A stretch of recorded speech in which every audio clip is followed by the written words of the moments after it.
streets. What you see behind us represents $1.2 million of expenditure that we've had over the last 3 years.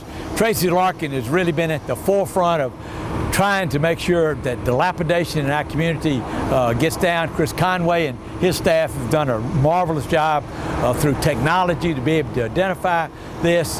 This is the 435th house, the last one of the group that we identified 3 years ago. On the count of 5, 4, 3, 2, 1. There it is.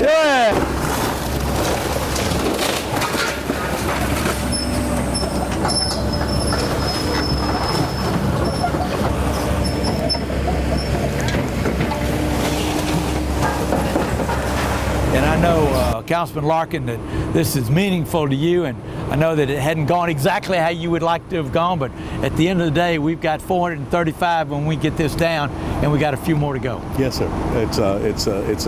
It's not necessarily a celebration today, but it's a happy acknowledgement that the city has belatedly recognized a serious problem confronting the city, and that we're about to do something to get rid of some of the blight. What we've been able to do is to identify through all of the data that we have available the second echelon of the dilapidation, and we're down to about 320 that is in the next phase.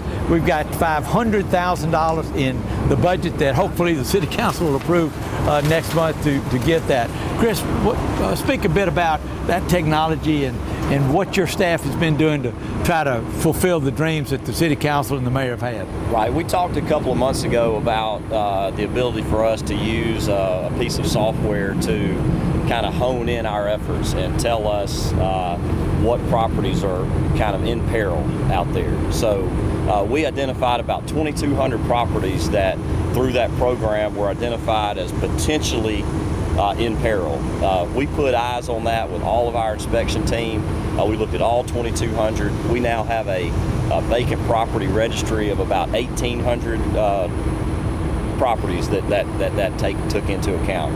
Of those 1,800 properties, we've identified, as you said, about 320 now that need to have some drastic action taken, whether they were open and vacant and they need to be secured, whether they need to be demolished, or whether they need some type of repair to bring them into compliance with our codes and standards. So that's where we're at today. We've completed all that work in terms of identifying the structures that we need to take care of, and we're at that 320 mark, and now we'll be taking that next step to do exactly what we've done here. Do we tear it down? Do we fix it up? Or do we just get it secured and taken care of so that it's not a blight and a nuisance on a neighborhood? Well, you said 435. When this gets down, we spend just over $1.2 million. $500,000 won't get us all the way there, but it's really a good start. It's absolutely a good start. And again, we didn't think we could do all this overnight and in a day. It took us a period of about 3 years to get that done. Before that, we were just doing catch as we can and doing it with our own forces, and we were able to get 60 or 70 a year that way. But this has really ramped up our efforts. We get up to 120 per year. So that's about as much as our abatement agents can handle, because we do all this privately. We bid this out. Our agents do this for us. We're not doing this in-house. And each one of these costs, from $2,500 to $3,000, whether or not it has asbestos abatement involved with it, or those sorts of things. So a lot of issues come into account when we're talking about getting one of these torn down. But that's the type of thing we're working through and trying to accomplish. Councilman Green, you're going to have to vote on the budget. It's got $500,000 in it to continue this process. What would be your comments about that? Well, I definitely remember when we first came in, and I think Tracy brought it up, we were only paying about $70,000 a year. And as he stated, we were only getting, really wasn't making any headway. And I think it was Tracy and a lot of us, we agreed that we need to step it up to $400,000. And so stepping it up to $500 is a great step in the right direction. And I'm very happy about the way things are going now. You proud to be leading this effort, buddy? I am, my man. This is what Tracy and I'd like to see happen.